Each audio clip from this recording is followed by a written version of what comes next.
Hello, Frank. Thanks for having me on. My name is Neil Scherer. I'm an attorney, art dealer, and I've been a sports enthusiast since I can remember growing up in Mount Vernon, New York. Having a father who was a big sports fan certainly had an impact on me. Strangely, he grew up in Brooklyn, but he was a Yankee fan. So he pushed the Yankees upon us a little bit. Okay. I guess he just wasn't a good loser, and he liked winning World Series and losing Game 7. So, in any event, I still recall him teaching me the game in front of a TV. And even as a 6-year-old, he would explain the game to me by watching a game. And the game he chose, my first game, was the New York Giants playing the Washington Redskins in 1966. Believe it or not, the final score was 71-42. It's still the largest scored game in football history. So I imagine records were going to be part of my life right from the day I started liking sports. Of course, my father was winded trying to teach me about all the scoring going back and forth. You would have thought it was a basketball game. In any event, he also took me to a Yankee game, and I still, when I was in 1967, I still feel very fortunate to have seen Mickey Mantle's 513th home run over Bill Dillman of the Orioles. Another aspect of my life is I grew up in Mount Vernon, New York. And many people know it from Denzel and Puff Daddy, but I know it more from the great sports players that have come there. In basketball, you have Gus Williams had great years with the Sonics, and his late brother, Ray Williams. There were also two other brothers who didn't make it, but were great high school players. My classmate, Scooter, and his younger brother, Rodney, who we won the 1977 state championship. And although I wasn't gifted, I was placed as a scorekeeper and statistician for that team, which was a lot of fun.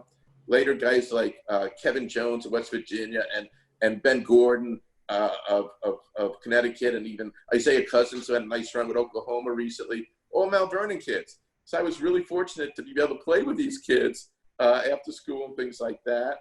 And I went on to the University of Wisconsin, went to law school. But I never lost my love of sports. And about in 2004 or so, the Yankees were up 3-0, as we know. They collapsed. And I had a good friend of mine, his father was a big Red Sox fan, and I nicely framed the ticket from Game 7 of the Yankees' loss, and I mailed it to this gentleman. I'm also an art dealer, and he's a great collector. And he contacted me back, and I'd written, "Congratulations, nobody deserves this victory more than you. Remember to enjoy it. It happens once every 86 years." So he got back to me, and he said, "Gosh, Neil, this is the greatest gift I've ever received. Don't tell my wife, but it was up to me. I tossed the Hopper and Mondrian aside. Great artist, and put this in the place of honor it deserves." And I knew he was joking, but he wasn't completely joking. But completely right. And I said to myself, if I can do something a little bit different than normal memorabilia, I think I can, and by that I meant like telling these great stories and history. So a single ticket is great, a single program is great, a single autograph is great, and everybody should be happy about that. But I felt if I could put multiple items together, all original, all authenticated, and tell stories, I said I think I might have something a little bit different. So just to give you an example of one piece, Mickey Mantle, the great Mickey Mantle, hit 18 home runs in World Series play. So imagine a piece about 4 feet by 3 feet. Dead center, you have a great picture of a young Mickey Mantle signed by him. Surrounding that piece are the tickets from every World Series game Mantle hit a home run. Right. And underneath the ticket is the autograph of the pitcher who hit the home run off of. Wow. So that's right. One of the things you'll hear a lot is wow when people look at our pieces. So we really try to tell the story, and we think it's part of history. So that's great. And it's just, we call it, we had a tough time coining a name for it. And I think when you're unique, that is a problem. So what we do is we call it sports conversation art. Okay. And by that means is the fact is generally, like you had said before, wow, which is immediately connects the person to the piece. But when we find people talking to the pieces, strangers come up and start talking about it. They're mentioning what I saw Mantle do this, I saw this and that. So it's kind of interesting to watch the reactions to our pieces.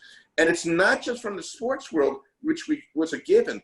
I was sort of taken aback by how many of our fans are history lovers, mm-hmm. and even art lovers. We call it our triple play, sports, art, and history.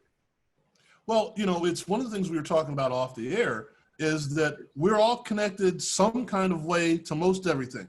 So, for example, if you're a Red Sox fan, let's just say, and you see that piece, that's going to make you think of something as well. You know, That's correct. As a kid growing up as an Indians fan, I'm like, those Yankees. But if I see that piece in Mantle, I'm going to think about, okay, why weren't the Indians that good? What was going on then? Oh, remember when Nettles went to the Yankees, or when Tiant went from, okay. And then all kind of rolls together. So, and there's, like I said, there's that wow factor as well. Yeah, and it's interesting. Mantle is, what I was surprised too was I had many people would come up to me and say, I hated the Yankees, but I love Mickey Mantle. Right. And, you know, you don't get that with a lot of players. You might get that with Michael Jordan. You might get that with Derek Jeter. But you have to be kind of special, and there's a charisma. And I think when Mantle came at bat, even with that famous limp of his, I think people sort of said, he must have come up, and when he came up, something special could happen. Now, I was born in 1960, so when I'm getting into the game, it's an old Mantle. It's an old Willie Mays. Right. We weren't seeing them at their prime, but their names were still special. Right. Names were still magical. And we try to bring that into our pieces. Now, for the Red Sox fans, Mantle may bring up some bad moments to them, but we actually did I've done a couple of museum shows, and one was in Waterbury, Connecticut, where our pieces were featured, and I was a curator. And what's happened as an art dealer, I worked with this museum many times, and for the heck of it, I said, hey, is this Yankee territory, Red Sox territory? And the director said to me, we're the dividing line between these two fan bases. And I immediately said, then why don't you do a show, the greatest rivalry in the history of sports? Right. Maybe the greatest rivalry in the history of America. Because right. even the Hatfields and McCoys only lasted 36 years.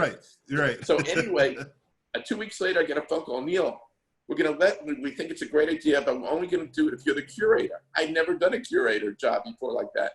But I loved the challenge. I took it on. Our show was supposed to only last about 6 months. It lasted 9 months. People were coming in from all over the country. And you know, the Red Sox and Yankees are pretty special history. And from the Yankees, we had the Don Larson perfect game there. We had the DiMaggio hitting streak, 56-game hitting streak. We had a lot of Babe Ruth, both as a Red Sox, and people sometimes forget how great a pitcher he is for the Red Sox. We did something we call the Green Monster Heroes, where we did a piece with a part of the Green Monster, an actual part of the Green Monster, a number from the scoreboard, and we have the three great left fielders, Yastrzemski, Williams, and Rice. Wow. And, you know, so it was really, our pieces, I think, are quite special in that realm. You know, and also the most recent exhibition I did was here in New York at the Morris Jamel Museum. Now they called me up, and you know, New York's got so many pieces. I have to say I was ignorant. I didn't even know what the Morris Jamel Museum was. Well, it's the oldest museum, it's the oldest home in New York, and it was the home of Washington's headquarters during the Revolutionary War. And Lin Miranda of Hamilton fame spent 2 weeks there writing the play Hamilton because Aaron Burr lived there. So it was pretty interesting. Now, what's the connection for me at the Morris Jamel Museum? The Morris Jamel Museum happened to be across the street from the iconic Polo Grounds. So they called me up, Neil, can you put it together? So I, again, took a challenge. They gave me 7 months to do it. My pieces generally take 6 months to years to do. So I was fortunate that some of the pieces I had sold to my clients, they were nice enough to consign it for the show. Okay. And, but it was fun, you know. And another thing, we see how much of the past actually is current. For example, one of the greatest moment at the Polo Grounds was Mount Vernon's Ralph Branco, unfortunately giving up the home run to Bobby Thompson, the shot heard around the world. So in our piece, we have two great photos. One of Leo DeRocher, can't hug Bobby Thompson enough. Another photograph of Bobby Thompson being serenaded by the fans late into the night. Of course, we have the program signed by the two players. We have the ticket signed by the two players.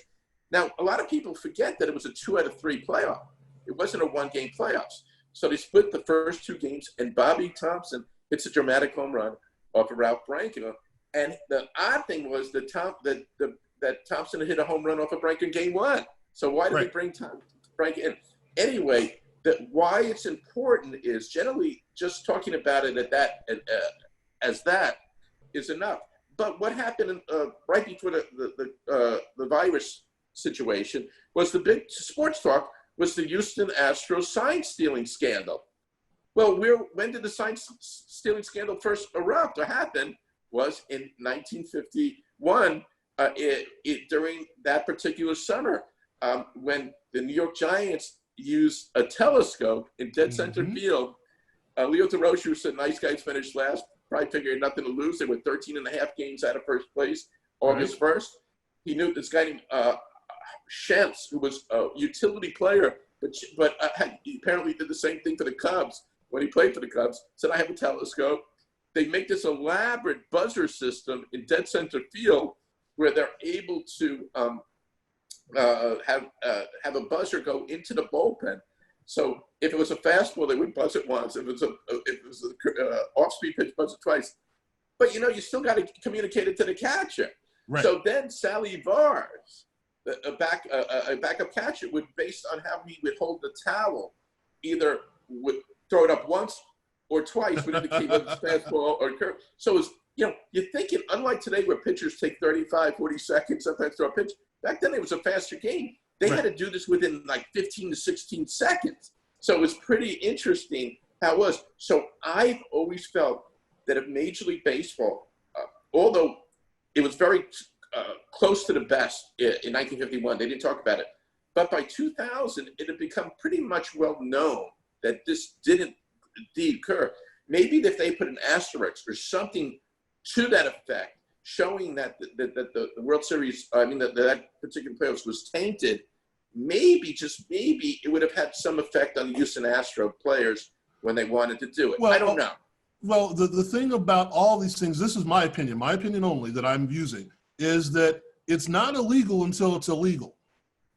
So well, it's illegal when you use technology, as far as I'm concerned. And the question is, was technology allowed back in 1951? Well, that's it. And I think it has to be specified by the commissioner's office or whomever to say, you can't do what you did, or you can't do this anymore. And then when you go back and do something like that, then it's the whole thing with the, not to get on the soapbox, with the steroids thing and the amphetamines and all that.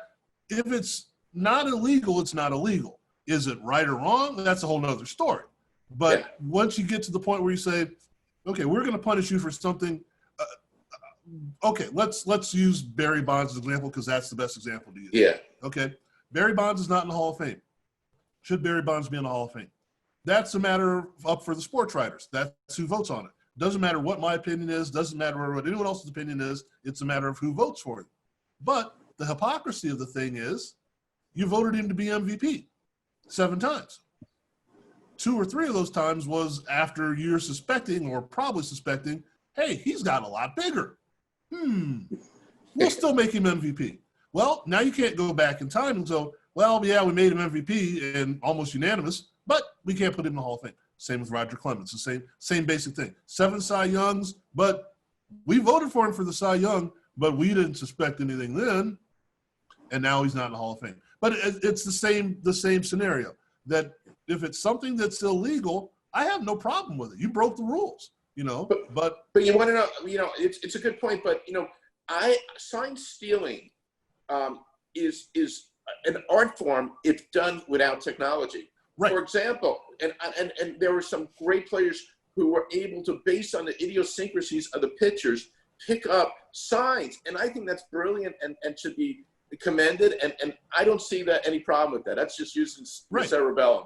Sure. But I think with technology, even back then, if it was, I think the fact that it was DeRocher too, who was known to be kind of a shady guy, hurts it. And also, from my point of view, and maybe I'm too naive or ignorant, I love the fact that baseball, the numbers mean more to me in baseball than any other sport. I don't know what the top scorer in the NBA is anymore. Maybe other than Will Chamberlain's year when he got 50 points a game. But other than that, do we ever care that the top scorer is 36.3 points a game or something like that? But in baseball, 714 is magical. 56 is magical. 755 with Aaron is magical. So for me, I am probably on the air, would vote against these guys, because I think that those numbers are important, and they take away from what the older players do, unless you could prove otherwise. So I'm in that way. But what I have found in my shows is that if you're like 50 and above, you generally are against the steroid players or the ones who've come out with. If you're under 30, they don't seem to care as much. That's what I'm finding. And then there's that gray area, 30 to 50, where it's a little mixed. So I think as time goes on, I'll be less and less surprised if Bonds and Clemens don't come in, because I think that the feeling is that these players still deserve to be in it. But I have a tough time myself. Well, and you carried what you said a step further. I'm a basketball guy, but I don't know what the magical numbers are. Is it 20,000 points? Is it 40,000 points? Yeah. 2,000 assists? I don't know. And the same thing with football. Is it 500 TDs? Is it 60,000 yards? Yeah. I don't know what the number is, but I know that it's 3,000 hits. That's right. I know it's 600 home runs. Yeah. You're approaching something special. You got 600 home runs.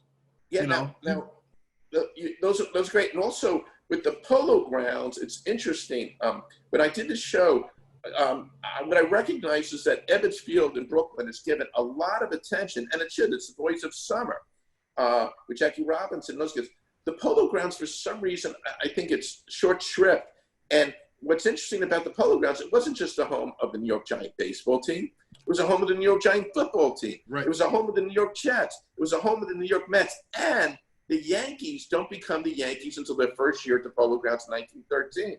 Right. I was amazed by that. Put that aside.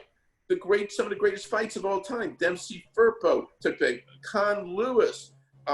Floyd Patterson defeated Ingemar Johansson to regain his heavyweight championship. So the Polo Grounds, I didn't realize how much work I had when I took over that job to tell these stories.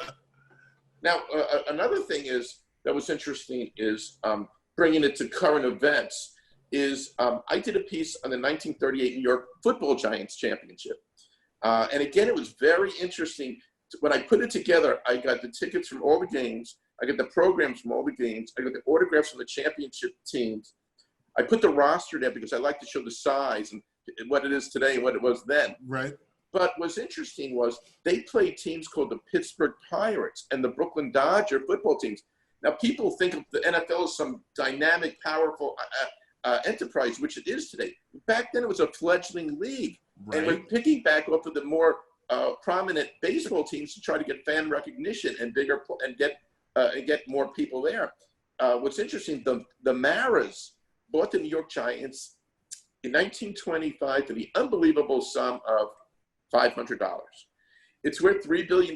Now, the $500 sounds as little as it sounds. They almost still went bankrupt their first year. It wasn't until the last game of the season when the Galloping Ghost Red Grange comes into town with the Bears. They get 70,000 people, and the Maris said maybe there is something there. What's also kind of fun about that piece was if you look at the sizes of the guys, there was a guy named Tarzan White from the University of Alabama, played guard at 5'9". Maybe Altuve could have played guard back then. Yeah, right. The only similarity between 1938 and 2020 was that if your name is Ox Perry, you're going to be an offensive guard. And there wasn't Ox Perry who played offensive guard then. But again, bringing it up to date, one of the unbelievable games that I looked into that was played at the Polo Grounds. By the way, your Ohio State football team played there, played NYU in 1926. But in 1930, it was sort of a depression-like times in New York, and the New York Football Giants wanted to, through the mayor, forget his name right now, it escapes me. Anyway, they did a charity football game in the middle of the season. Who does that? You couldn't do that. And they tried to get some pro teams, so they didn't want any part of it. So who did they play in 1930? Newt Rockney's all-star football team. In the middle of the season, basically. What happens is, also it's interesting, up to that point, college football, in many people's minds, was a superior sport, believe it or not. Right. So what happens is they play that game, and the New York Giants destroy it. I think it was 21-0, 22-0. And Newt Rockney says after the game, the great coach says, "I'm just happy my boys weren't hurt." Anyway, while I was giving that speech or that lecture to a group of people at the Morris Chanel Museum at that moment, what did we hear? We had heard the unbelievable report that Kobe Bryant had just been killed in a helicopter accident. Unbelievably, that was the game that was played at the Polo Grounds was Newt Rockney's last game to be played at the Polo Grounds. He would die shortly in a plane accident. Right. And it was unbelievable to think of these two. And believe it or not, it was as big, if not bigger, when Rockney died. He was a historic figure in New York. Also, you have to add the fact that airplanes were into infancy, and they didn't want to hurt the public's.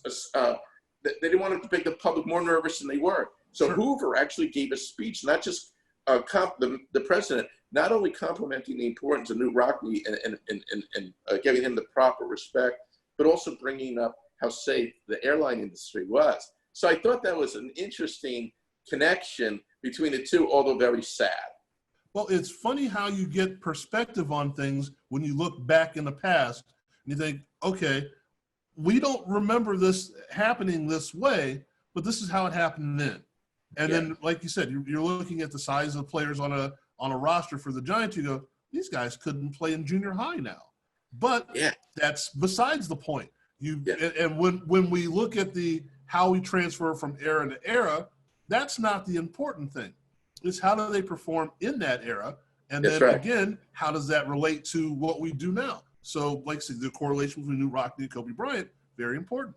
The correlation between the New York Football Giants and New York Baseball Giants and the Polo Grounds, you're looking at it and go, wait a second. These other teams, and I didn't realize this, the other baseball teams had created football teams. What if we'd had, instead of the Pittsburgh Steelers, the Pittsburgh Pirates football team?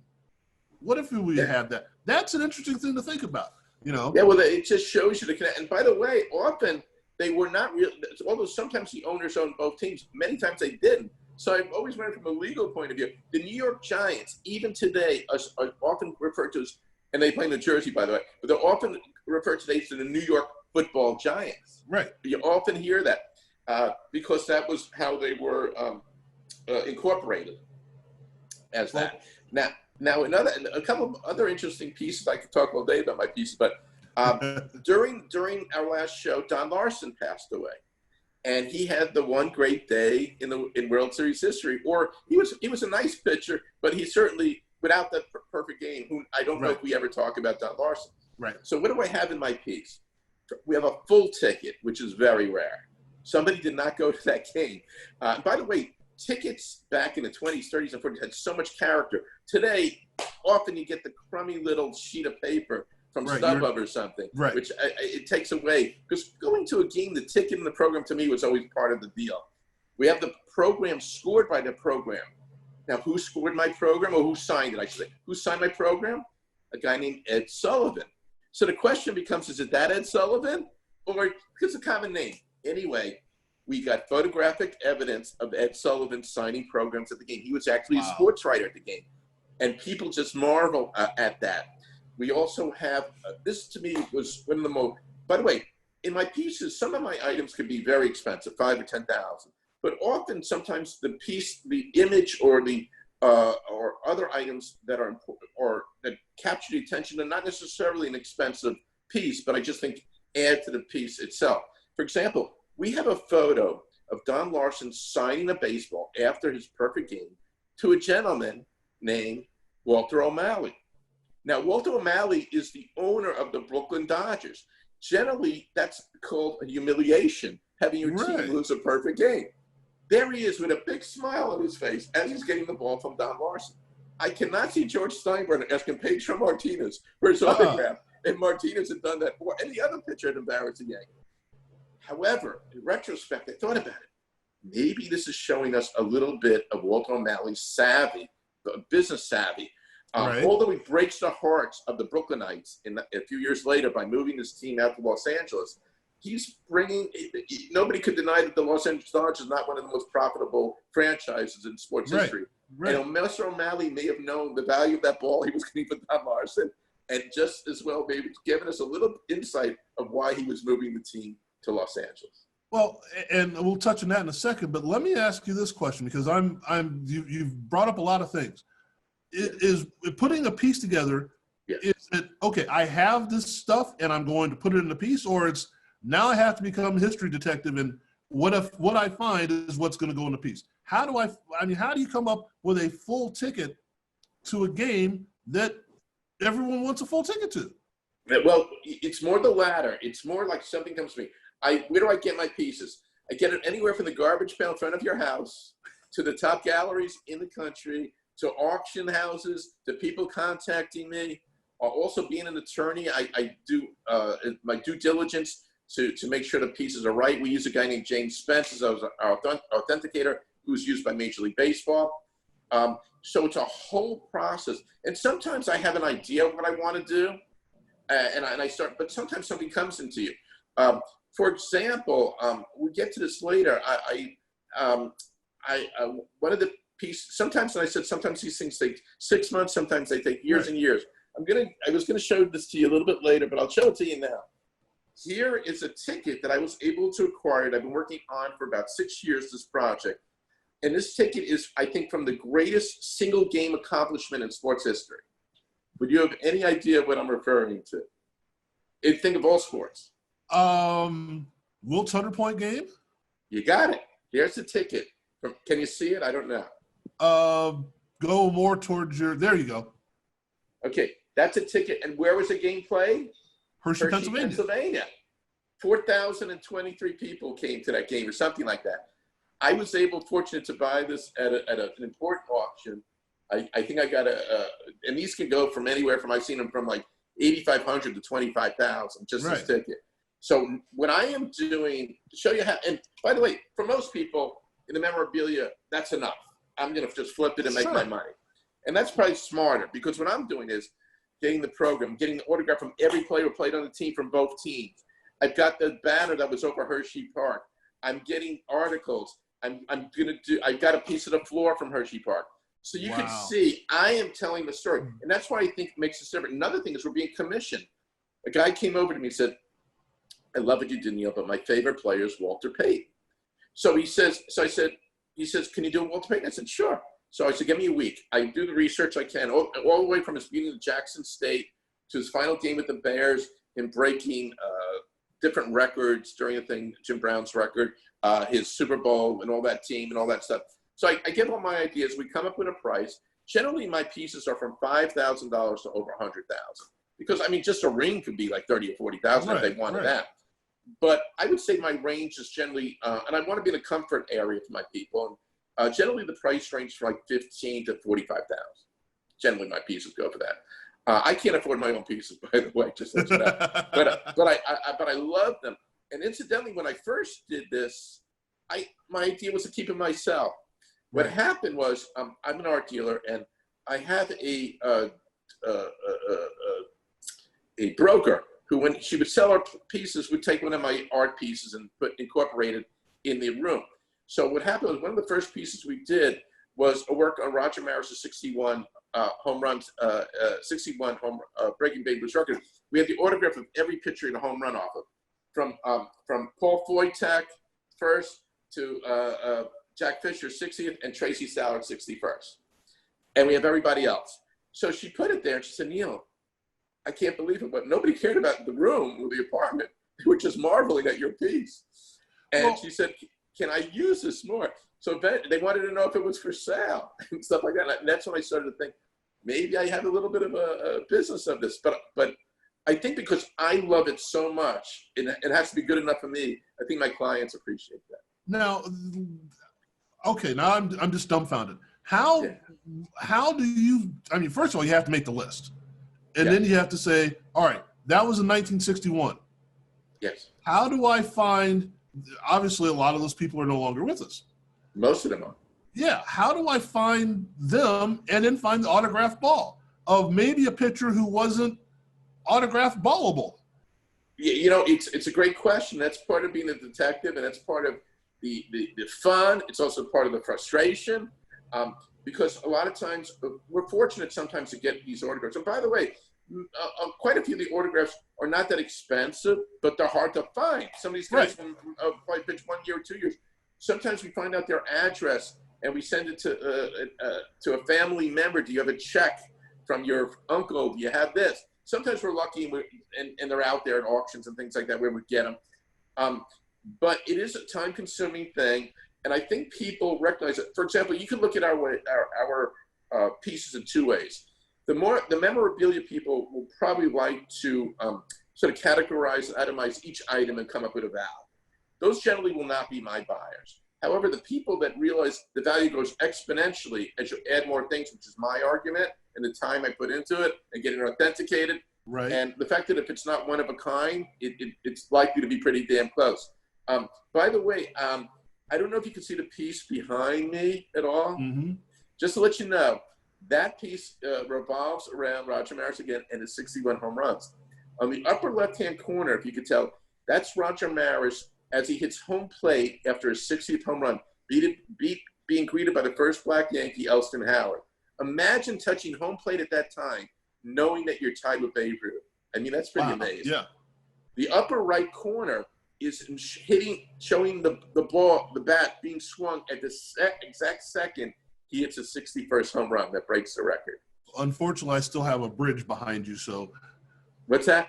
I said there's still a bridge behind you, not. Can you see better? No, it's still the bridge that was there to start with. So that's not Maris. It's unless Maris is on a bridge. Okay. Let me see. If I move it at all, can you see it any Well, better? it's not that you're in the way. Is that the picture is a bridge? It's a bunch of clouds and a bridge. So. So it's hard for me to figure this out. Oh. Yeah. Any event, just let you know more. I'll send you an image. You can always put. Okay. Yeah. Then we'll do that. We'll do that. On the upper right corner, in between the two photographs, is a photograph of the great Bambino with his actual autograph. Below it is a ticket from 1927 of the game Ruth hit his 60th home run. Oh my goodness. That's right. Below that, now we're just getting started. We're just getting started on this piece. Below that are the programs of Maris's 60th home run and 61st home run scored by somebody at the game, and slightly above it, next to the programs are the tickets from his 60th and 61st. So we tell the story of Roger Maris breaking Babe Ruth. Now, if that's not enough, on the program of his 61st, who signs the program? Tracy Stallard, the pitcher, gave up the home run, and the gentleman, and Sal Durante, the gentleman who caught the ball. He got $6,000 and supposedly bought a house with it. So if that's not a one-of-a-kind piece, I don't know what is. Sure. And that tells, and everything's authenticated, and we're very, now, speaking of authentication, which you brought up with, we did a piece similar to the Mantle, 18 World Series home runs. We did one of Lou Gehrig and his 10 World Series home runs. And by the way, that's harder because we're talking about the 1920s as opposed to 1960s, right, or 50s. So anyway, he hit his first home run over Grover Cleveland Alexander, 1928. That's an expensive autograph. He hit it off of other Hall of Famers, a guy named Jesse Haynes and people like that, and Carl Hubble. So anyway, what I found interesting about that, but when I put it together, so in 1932, the famous game that Babe Ruth points to the outfield of a Charlie Root against the Cubs, that day Gehrig hit 2 home runs, but nobody talks about that. Right. They cover Ruth, right. Anyway, when I put that together, we bring everything to Jimmy Spence, whatever. He said, Neil, we got bad news. I go, what? The Lou Gehrig is not correct. It's not right. And I'm thinking, oh my goodness. So it was about a $10,000 hit, but I got my money back. I wasn't so upset about the loss of money because the gentleman I got it from, I thought was an honest mistake. And I gave him the authenticating letter so it's not, and everything went smooth. What I was more upset was the time I lost to get another one. So to get the correct one cost me another 6 months or so to put it together. Right. But it's a great image of, and we also, the imagery we use of Gehrig is very important. We don't want to use a sickly, ill Gehrig. We want to do a young, handsome Gehrig. And we did it. By the way, Gehrig he's phenomenal, just phenomenal. And remember, he played at Columbia University for a few years before that. And one of the things I do, we try to tell different stories in normal sports shows. For example, we do a discussion on cursive writing. If you think about it, I don't think anybody in sports world has ever done it. If you look at the autographs on our 1927 Yankee piece, by the way, we do a piece on the 1927 Yankee piece. We have the outfield of Musial, Combs, and Ruth. Then we have Dugan, Koenig, Lazari, Gehrig. Then we have the catchers, the pitchers. We have the all 4 tickets when they beat the Pirates. We have the program. But the autographs, I'm looking at the autographs one day and go, these are beautiful. And remember, a lot of these guys didn't go to college. Right. Benny Bengal, one of the backup college guys, went to Niagara. Earl Combs from the Eastern Kentucky. And Gehrig spent a few years at Columbia. But what I recognized was how important handwriting was back then. Sure. So even if they only got through 8th grade and 9th grade, they knew how to write. Right. Other than Joe Jackson, of course, and think of people like that. Right. But anyway, if you compare it later to the autographs of the 1950s and the 1960s, you start to see some of them are cool, like Mariano's cool, and some of them, but you're getting to see a sloppiness instead of an elegance that you saw there. We also did something that nobody's ever done. We put Lou Gehrig's autograph right next to Babe Ruth's. And not that I'm a handwriting expert, but if you do that, I advise everybody, you see the different personalities. Ruth, bold, dynamic. Gehrig, shy and elegant. You could almost feel the two different personalities by the handwriting. And I don't think anybody ever does that other than we do that. So I think that's why our show is so unique and hits home with sports, with art and history lovers, because we bring up things that nobody else would. Well, you're dealing with things in a couple of different ways. One from passion, and that's what this show is about passion. It's absolutely the number one thing is talk to anybody about sports that has a passion for sports. So that's the number one thing we do. The second thing, you're doing it from a way of looking at it intelligently. Like, okay, let's discover what we need.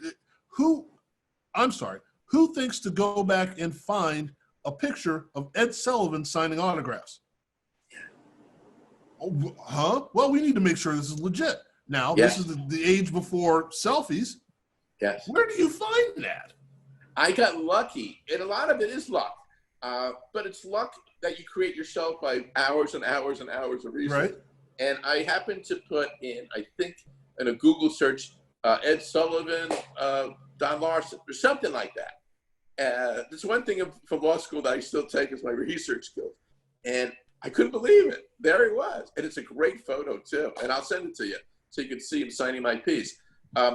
Also, getting back to another thing, technology, which we brought up a little bit with the Bobby Thompson home run. One of the things that's interesting is one of the interesting games that took place at the Polo Grounds was December 7, 1941, the day we're attacked at Pearl Harbor. Well, the New York Giant football team is playing the Brooklyn Dodger football team led by Ace Parker. And the Brooklyn Dodger team defeats the Giants pretty soundly, like 21-3 or something like that. Anyway, the interesting part about it is no one at the game knows where it wore until they go home that day. Wow. Yeah. Because today with technology, with email, texting, everybody would know within 2 minutes of the kickoff. Remember, the attack in Pearl Harbor occurred around 6 o'clock, which would have been a.m. their time, which would have been close to kickoff New York time. Right. So what happened was, this is one of the most amazing things that happened to my show was we had a few people come to the show who had been to the Bobby Thompson home run game. This older gentleman named Mr. Davis, he couldn't get up to one of the unfortunate things about the Marshall Mel Museum, because it's such an old place, it doesn't and it's historic. It doesn't have to be it doesn't have to be up to code with disability and all that. So there's no elevator or anything like that. However, he was so determined, this man. 3 of his best friends picked him up and brought him up to 3 flights to see the show, and then we put a chair for him. So he tells me all about the Bobby Thompson home run with his dad. So that I couldn't believe it, but we got a bonus.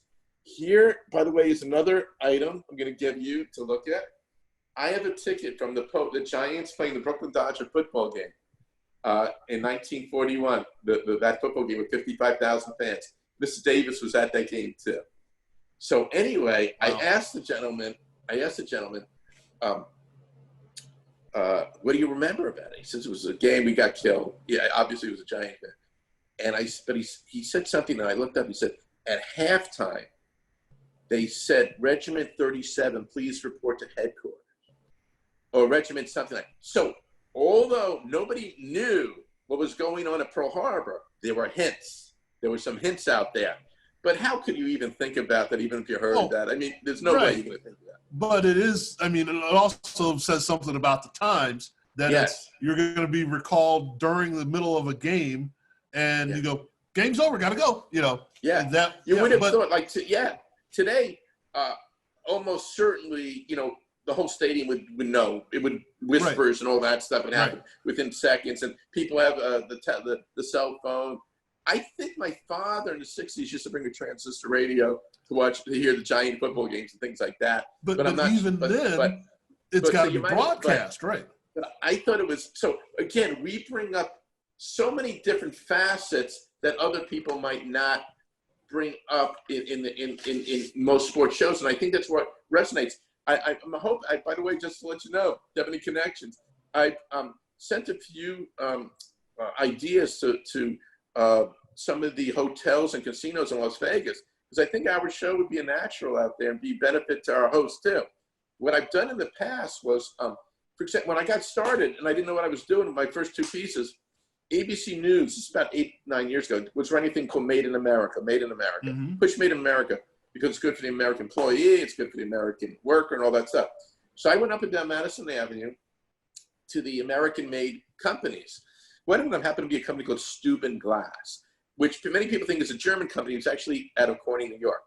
Okay. And I went in there and I told them about my idea, and it just so happened that Steuben Glass had signed a contract with Major League Baseball to get a glass bat, a glass ball for the MVP of the All-Star game. Okay. So the guy came over to me, and they had this incredible gallery space on 65th and Madison. I mean, as good as galleries, anything. And he said, Neil, if we give it to you for a month, can you fill it up? And I only had 1 or 2 pieces, and I was just starting. I said, absolutely. Anyway, I worked my ass off. I got it together. The show was supposed to, we called it like Going, Gone, or something like that, which is named my company. And instead, it lasted 9 months. And because of that, we changed the name to Extra Idiots. But we were really great because we think, as from a business point of view, we bring new people into these stores. Right. The patrons are thrilled with it. Sometimes they buy our pieces, sometimes they don't. But in any event, they're most likely to buy our host pieces. And we've done this with 2 or 3 other companies. Steuben Glass, I mentioned, Thomas Moser Furniture Company, and even Bloomingdale's brought us in for a Father's Day event. Really? So between being a little entrepreneurial and also, but I think the fact that museums have picked up on us is really the best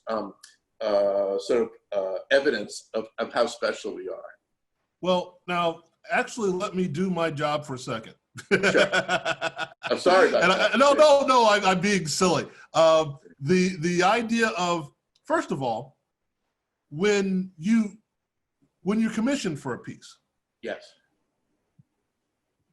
what is the parameters, or what parameters are given to you usually, and then how do you say I have to exceed those or reach those? Or, for example, I come to you with a thing going, I want to do something for the 79 Pirates, the We Are Family thing. Yeah, and I give you something just that broad. Yeah. I don't say that it has to have Dave Parker. I don't say it has to have Willie Stargell or Kent DeColvey. I just give you that. Yeah, but it will. What happens to you? Okay, what goes on in your brain to go, well, all right, here's what I'm going to try and find. Immediately, what I'm going to try to do is get the entire autographs of everybody who played on that team. Okay. I'm going to try to get all the World Series tickets, and because it's they played, I think, was it the Reds or they played somebody to in order to go to the World Series. They had to play an opening round. I think they had to go through the Reds, yeah. Yes, I would try to get tickets from all those games. Okay. Then I would try, because we could go 2 different routes. We could make it just the World Series, or we could do the Pittsburgh entire team. I probably would do the whole Pittsburgh team that particular year. So what I would try to do is find important tickets. For example, the pennant clinching ticket, opening day ticket. I would try to get something. I think Clemente got his 3,000th hit the last game of the season or something in that year. Am I right? Well, that would have been the 72 series, the 72 season. Yeah. 70. No. Yeah. Was that okay? So 70. Yeah. So Clemente's not on the 79. Right. Yeah. No. Okay. So so you got a better. Okay. So then I would probably I may do some fun stuff, like maybe they did like a record of We Are Family where the guys sang or something like that. Something to bring that into it. To bring that would have been the Sister Sledge song, right? Yeah, I would try to do some. Although I remember I was a little upset in that series because you beat the Baltimore Orioles. The only reason why I was rooting for them was because Ken Singleton from my high school was on the Orioles at that particular time. But I would try to have some fun things. Now, what I do is, like I said, like I did with my Walter Payton piece, I give all my ideas. Now, also, because it's commissioned and it's a sold piece, the gentleman may want to have like a personal image of him and his father or him and his brother at a game that year. Okay. You know, they're buying it, they can have that. I'm fine with that. Sometimes if they ever wanted to sell it, sometimes that's difficult when you have your own personal thing, but this is for themselves, so that's fine. What I also do is early on, we come up with a number that's fine with them. They may say 20,000, 18,000, 22,000. Now, halfway through it, I may say, look, I'm up to 18,000. I have pretty much what I have. I'd like to add this particular ticket or this signed cap or something like that. I found 5 more things than I planned. 22.5. Right. Are you willing to do that? And generally, they agree with that. So there is some modifications that can occur in it, but generally, we keep it pretty close to what the client wants. Okay. And now, it's fun. It's fun. The opposite of that is when something pops into your head and you go, I'm going to do the Maris thing, or is it the same process, or is it something that is, because now you're finding stuff on your own. Yeah. And unfortunately, you're doing it because you want to do it, and you're looking at whatever rewards down the road. So what goes through your head then? Like, okay, I just had this idea. I'm looking at Maris. I'm going to pair that with Ruth, and then maybe I put that with McGuire and Bonds. I don't know. I mean, yeah. What? Well, I have some. It's funny because right now I'll be doing the Don Larson perfect game. I'm thinking of doing. I could either, and I've done, by the way, I've done a perfect game for Sandy Koufax, and I also did a piece on Koufax 4 no-hitters in one piece, including the perfect game. So what I'm one of the things I'm thinking about is doing the piece maybe with Larson, Cone, and Wells, because they're the sort of the three amigos. Nobody's ever gonna have, no other Yankee will ever have a perfect game at the old Yankee Stadium other than those three. Right. So yeah, so I have ideas like that I'm always working. The Chamberlain one thing I'm working on. What else am I working on? I'm working on the piece celebrating the 27 Yankee World Series championships. I'm doing a piece on the USA Hockey Championship in 1980. Okay, one that was just completed this week, and I'm waiting for photos, is Michael Phelps' Olympic gold medals is in China. So we're working on a bunch of things. There's so many great stories out there. Right. And we feel, and what makes it so exciting is to see people react to them. And I think the way we tell them makes people, it's not, like I said, a single autograph is great, a single ticket is great, but the way we do it, I think people appreciate it and the amount of work we put in. One of the pieces that we did, we don't always do baseball cards, but we did a piece on Bucky Dent's dramatic home run in 78. I'm a freshman at the University of Wisconsin. And by the way, we were pretty bad football teams back then. I want you to know. Ohio State kicked our ass most of the time back then. But in any event, I was watching that game, and my two roommates were Red Sox fans, and Bucky Dent hits a dramatic home run. So what did we do for that particular game? And incidentally, the interesting thing is it's probably the second most important playoff home run after Bobby Thompson's. So it sort of connects with that. So what do? I have the autographs of every player who played on that team on their cards that year, the 78 cards. And what I did was, with the Yankees, interesting, Bob Lemon, who's the manager, replaced Billy Martin, who was fired for the 10,000th time during that year. Right. But his card is Indiana, is the Indians. And Jim Spencer played with the team, was also. So I kept the cards uniform because I wanted to show that baseball and sports is always evolving. Very rarely does a team go 1 year to the next year. Very rarely, almost impossible, especially today. So I like that. And also, we have the ticket signed by Bucky Dent. We have a great, and this is one of the ones that's available, by the way. Most of our pieces are sold, but that's available. If you know how many fans out there that want that. We also have Don Zimmer is the manager. We always think of him as Joe Torre's bench coach, but he's a manager of the Red Sox. Right. And we have a nice write-up written by both Mike Torres, who gave the home run, and Bucky Dent himself. So it's a really cool piece. And, of course, we get the Bucky F and Dent. So he signs a Bucky F and Dent, Right. which is what he's known for in Boston. That's So great. that's pretty cool to have pieces like that. And it's very satisfying to see how people react to it. And people kept coming back to the show to see it. And we had a small extension, and hopefully we'll get back to New York City show. One of the ideas that I'd like to do is a show in New York called Take Me. Take Me to the Ball. Take Me to the Ball Game, or something like that, where we show the growth of sports in New York with the growth of the subway system. Oh, okay. Yeah, because I don't think people realize how important the subway system is getting back to sports in New York City.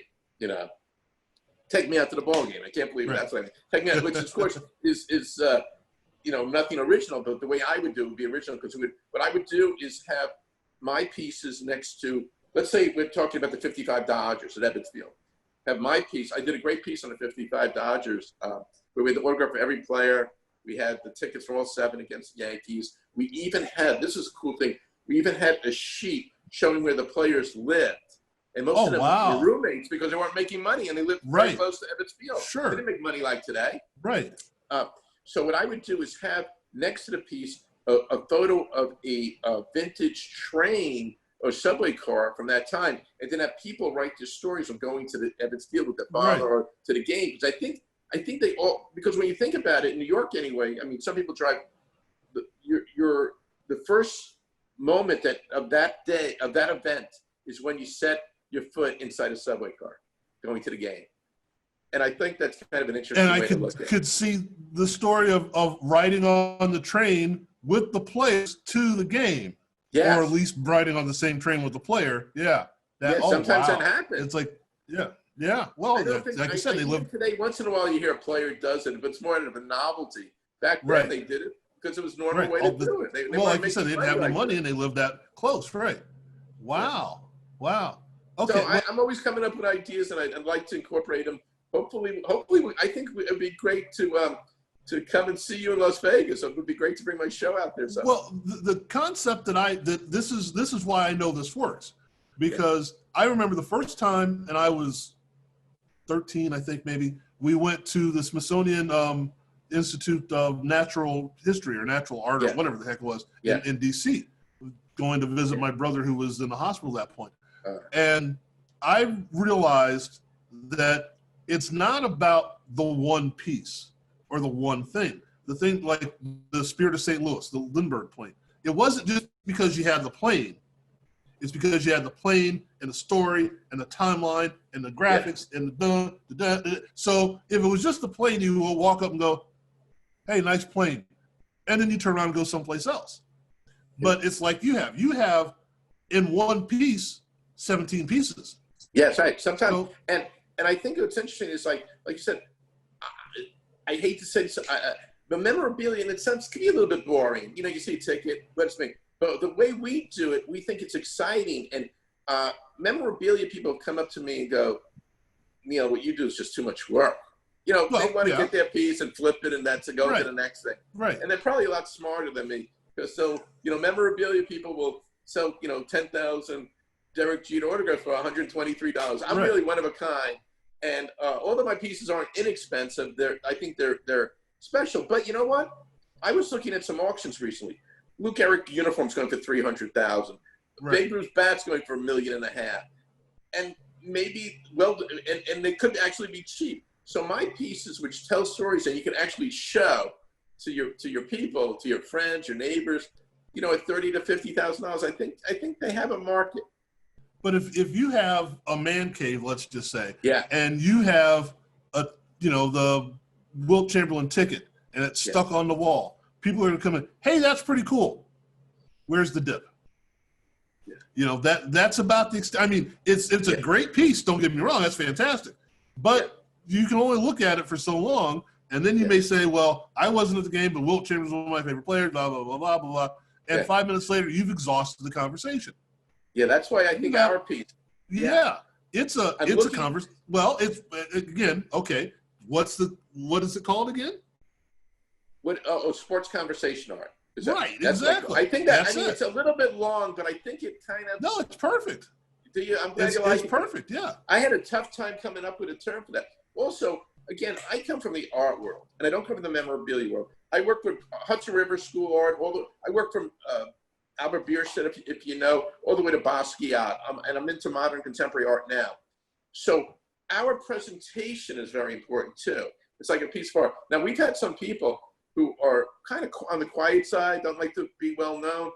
They said, Neil, you kind of ruined our cover. Everybody wants to come see that piece in our neighborhood. We're the most popular house in the neighborhood. We don't want anybody to know that.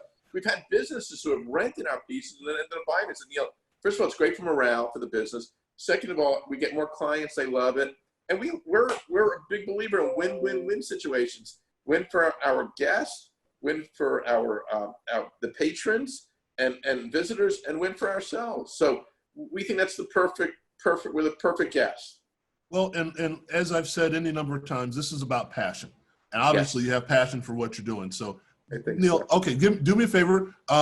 Give us all the contact information. Where can we find you? Twitter, Facebook, all that stuff. And I'll make sure we type it up and everything as well. No, thank you, first of all, for having me on, Frank. And also, in the future, hopefully we can just talk about one piece for the whole time. I know you're an Ohio State guy. We've done 4 or 5 Ohio State pieces. We could do a whole Ohio State segment if you like. Now, I have a lot of strengths. One of them is not social media, so I'm getting better. Excuse me, my website is goinggonesports.com. Okay. Which needs, I'm hopefully gonna update it. It's been a while. I could also be found on LinkedIn. I can be found on Facebook under Neil Scherer. I'm working on Instagram now, but I'm kind of weak on that. But it seems like we're growing more and more with some great shows like yourselves, plus some articles written about us, and if you ever want a piece for yourself. Your best friend, it has to be your best friend. You can't give these to just no average friend. You have to give best friend. Or if you want to give it to an employee of yours, something special, please contact us. We love working with you. I think it's a lot of fun. What we do is and as long as you know it's not going to be done in a week, what we like to do is after every 4 weeks to 6 weeks, we call our clients and say where we are. And they love, I think, being part of the process. And we love working on new things, so we're doing that. And also, if you do contact me, the best way to contact me directly is njsart@msn.com.